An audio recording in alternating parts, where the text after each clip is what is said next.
As a baseball fan, you really have to appreciate the work that pitchers put in. Learning more and more about the injuries associated with the position, it is a fairly dangerous position to be in. Not just how you're throwing the ball, but where you're standing. Injuries can happen at any time, and the effects can be both instantaneous and long-standing. That's why anytime you see a pitcher start to show signs of discomfort after a pitch, everyone watching is holding their breath. It could literally be anything, from a pulled muscle to a torn muscle or broken bone. Maybe the dreaded words Tommy John are uttered by the commentators, or at least it's in the back of everyone's minds. We see this too often nowadays, especially with young promising pitchers. Of course, you could come back stronger than ever. We saw that with Chris Paddock last season. Just going to knock on wood real quick. And other pitchers earlier in the decade like Rich Hill, Jacob deGrom, Masahiro Tanaka, Steven Strasburg, and hopefully Shohei Ohtani real soon. However, there are many cases where a pitcher is just never the same again. Unfortunately, this happens more often than not. One pitcher whose promising career felt the effects of injury is Matt Moore. As a prospect, Matt Moore was ranked among the likes of Mike Trout and Bryce Harper. In some cases, he was even ranked above them. Yet now, his name is rarely mentioned. Well, today, I want to discuss the career of Matt Moore and what caused him to fall off the radar of baseball fans' minds. Matt Moore's baseball career starts in New Mexico. In 2007, while attending Moriarty High School in Edgewood, New Mexico, he was named Gatorade's New Mexico Player of the Year. Following his high school career, in the 2007 MLB Draft, he was drafted in the 8th round by the then-known Tampa Bay Devil Rays. He had actually committed to play college baseball at the University of New Mexico, along with his brother Bobby, but he took the $115,000 bonus that the Devil Rays offered him. Before we continue with more, let's try to understand where the Rays were as a franchise. The franchise started in 1998, but by 2007, they were no better than they were in the previous decade. Basically, the team had gone through a long stretch of losing seasons and last place finishes apart from one season. However, 2007 was the final season before a drastic turn for the franchise. They had many young talented players like Carlos Pena, James Shields, Carl Crawford, Scott Kazmir, BJ Upton, and talented prospects in Delman Young and of course, Evan Longoria. The 2007 draft was a way for the Rays to add to an already talented farm system, as they had the number 1 overall pick. They chose consensus top pick David Price. However, in the 8th round, they would pick Matt Moore, a pitcher who would soon find himself among the top end of prospect lists across many publications. Baseball America said Moore was 2007's top high school prospect to come out of New Mexico. Yet, he was drafted in the 8th round. Well, he did have some flaws in his game he had to overcome to realize his potential, mainly his command and the effectiveness of his off-speed pitches. He did have one aspect to his game that stood out. That was his velocity. As a 17-year-old left-hander, he threw 91 to 92 miles per hour. That's something you just have to marvel at. Fortunately for the Rays, his impact in the minors was felt almost immediately. In 8 appearances in 2007, he had 29 strikeouts in 20 1/3 innings pitched. He had the stuff, but his command was noticeably weak, as he walked 16 batters, totaling a walks per 9 of 7.1. 2008 would be much better for Moore as he would continue to dominate the competition in rookie ball. With a 1.66 ERA, a 12.8 Ks per 9, along with an improved walks per 9 in 12 starts. The most notable stat was his 77 strikeouts in 54 1/3 innings pitched. The organization was starting to take notice of his improvements, which he would continue to show in the following season in A-level ball. The further improvement of his strikeout numbers in 2010 led to Baseball America naming him as a minor league all-star. However, 2011 is where he really took off. In the prior seasons, Moore had been steadily rising on many top prospect lists. Now, he was ranked among the likes of Mike Trout and Bryce Harper. Different lists had different arrangements of these 3 players, but the consensus was that these 3 players were the best 3 prospects in the league. 2011 would prove to be the season where he would become a nationally known prospect. He started off the year in Double-A and he crushed the competition. On June 16, 2011, Moore would throw the first no-hitter in the history of the Montgomery Biscuits, as he struck out 11 batters and walked only 2 in an 8-0 win against the Mobile Bay Bears. He was also selected to take part in the All-Star Futures Game, an All-Star Weekend festivity where all the best prospects play and show off their talents. Well, Moore definitely showed off. At one point in the game, he threw 100 miles per hour. Keep in mind, this is 2011. 100 miles per hour pitches were not as common as they were today. Later in the season, he went to AAA, and wouldn't you know it, he played even better. I mean, come on, his Ks per 9 was an absurd 13.5. He was ready to go to the majors. Well, the Rays clearly saw this too. Moore made his debut on September 14th, 2011 in a relief appearance. He struck out 2, but he also gave up a 2-run home run to Matt Wieters. However, when he made his first start against the Yankees of all teams, he made his presence felt. He struck out 11, gave up only 4 hits, and walked only 1 batter in 5 scoreless innings. That's a pretty good debut start. When was his next game, you may ask? Only in Game 1 of the ALDS against the Texas Rangers. You know, the Texas Rangers team that was 1 strike away from a championship. Sorry, Rangers fans. Anyway, this was going to be a tough task for any pitcher, let alone a rookie making his second start ever in the majors. How did he fare? Well, Moore only gave up 2 hits in 7 innings, striking out 7 batters, and leading the Rays to a 9-0 win, which would end up being the only game Moore would play, as the Rays lost the next 3 games, ending their season.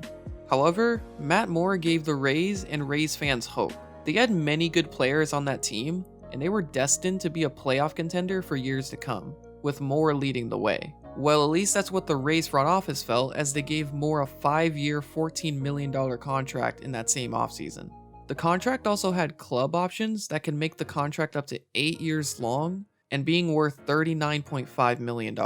This is a guy who pitched 9 1/3 innings in the regular season and 10 innings in the postseason, and he already signed a multi-year contract. Vice President of Baseball Operations Andrew Friedman was quoted as saying, "Matt is one of the most talented young players in baseball, and exactly the type of person we look to build around. For us, making a long-term commitment to a player is not only a question of his ability, but also his work ethic, competitive drive, and character." Moore's contract was the biggest ever given to someone with under 2 years of service time. He was expected to contribute to what was arguably the best rotation in baseball, with young stars James Shields, David Price, and Rookie of the Year winner Jeremy Hellickson. 2012 was the start of something great for both Moore and the Rays. If you thought the 2011 prospect rankings were crazy, check out 2012. MLB.com, Fangraphs, and Baseball Prospectus all ranked him as the #1 overall prospect, above Bryce Harper and Mike Trout. So while there was clickbait, it was true. He was actually ranked above Mike Trout and Bryce Harper. Well, looking at Moore's 2012 stat line, he played pretty well. Stats of note were his walk and strikeout rates. His strikeouts per 9, while solid, you would expect better from the strikeout machine that is Matt Moore. His walks per 9 still signaled issues in his command. Of course, it was his first full season in the majors. Make all the mistakes now, and make the adjustments to become the better player tomorrow. 2013 was Matt Moore's second full season as a starter in the MLB. He had high expectations set upon him. He had just signed a big contract and was the #1 overall prospect. In 2013, he was starting to live up to his expectations. Just look at this stat line. That is some very significant improvement compared to his 2012 season. One stat I thought was pretty interesting though, was that he was tied with Trevor Cahill for the league lead in wild pitches with 17.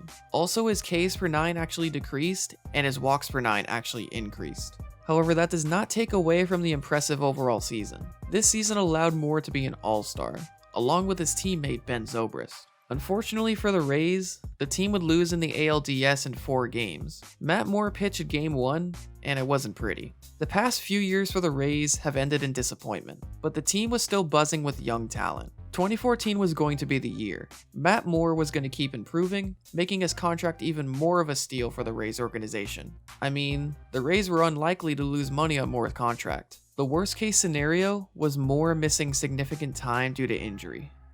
Well, on April 7th, 2014, in the bottom of the 5th inning, Matt Moore displayed visual signs of discomfort after throwing a pitch. Moore wanted to stay in the game, but he ultimately left. Rightly so, as it would be discovered that he suffered a sprained UCL in his elbow. The strain was incomplete, likely below 25%, but a contrast MRI done at the Andrews Institute did show what orthopedists would call a significant sprain. At between 25 and 33%, depending on the doctor and the surrounding structures, The UCL is doomed to fail and rupture under new stress. It would be a tough decision as it was not a torn UCL, but Tommy John surgery was ultimately the safe call, and that's what Moore would elect to do. This would be the turning point of Moore's career. Despite the fact that people thought he could come back and return to form, just like prior pitchers have done, he would never reach the heights he experienced in 2013 ever again. He missed the rest of the 2014 season, and he returned on July 2nd, 2015, against the Houston Astros. Let's just say it wasn't a good comeback. Unfortunately, he never really returned to form in 2015, as his stat line shows. However, it was only 12 starts. You need to get the rust off at some point. In 2016, Moore was starting to recover and return to old form, which allowed the Rays to trade him to the Giants for a decent package of players. His overall season was good, as he played pretty much the same for both the Rays and the Giants. Notably, on August 25th, 2016, Moore nearly threw a no-hitter against the Dodgers, before it was broken up by Corey Seager with 2 outs in the 9th. He had a great postseason performance too. In Game 4 of the NLDS against the Chicago Cubs, Moore pitched 8 innings, giving up only 2 runs, only 1 of them earned, and 2 hits while striking out 10 batters. Unfortunately, the Giants bullpen couldn't hold the lead, and the Giants lost the game. Despite all the signs of optimism, 2017 was the mark of Moore's downfall. He led the league with a 5.52 ERA, as well as tying for the National League lead in losses with 15. On December 15, 2017, the Giants traded Moore to the Texas Rangers, likely in hopes that the rebuilding Rangers could flip him mid-season. Unfortunately, his struggles worsened in the 2018 season. He started the season in the rotation, but was ultimately moved to the bullpen, but his season wouldn't really get any better. In 2019, Moore signed a 1-year, $2.5 million deal with the Detroit Tigers. He actually started off the season really well, throwing 9 strikeouts and allowing no runs in 10 innings pitched. Unfortunately, his season would end early as he suffered an injury in his second start of the season. While initially thought to be only around a month-long injury, it was found that Moore needed surgery on his meniscus in his right knee, and as a result, he missed the entire 2019 season. Just to illustrate the two halves of Matt Moore's career, here are his stats before and after Tommy John surgery. Today, Matt Moore is a free agent. I imagine that he will get an offer from someone, at least a minor league deal or spring training invite. Maybe the Orioles or Marlins will give him an offer. He's only 30 years old. I like to think he could take the route of Drew Pomeranz. Pomeranz was not cutting it as a starter, and when he became a full-time reliever, he was lights out, earning him a big new contract. It's really unfortunate what happened to Matt Moore. Maybe in some other parallel universe, he is a Cy Young Award winner that led the Tampa Bay Rays to a World Series. I think one thing you can't overlook is that he made his money. Many players who suffer career-altering injuries never sign the big contract they were destined to receive. Moore may not have gotten the giant contract, but he got the contract that set him up for the rest of his life. And I don't think he's done yet. I know I'll be rooting for him wherever he signs this upcoming season, and I like to imagine that you will too. Hope you guys enjoyed the video. Thanks for watching.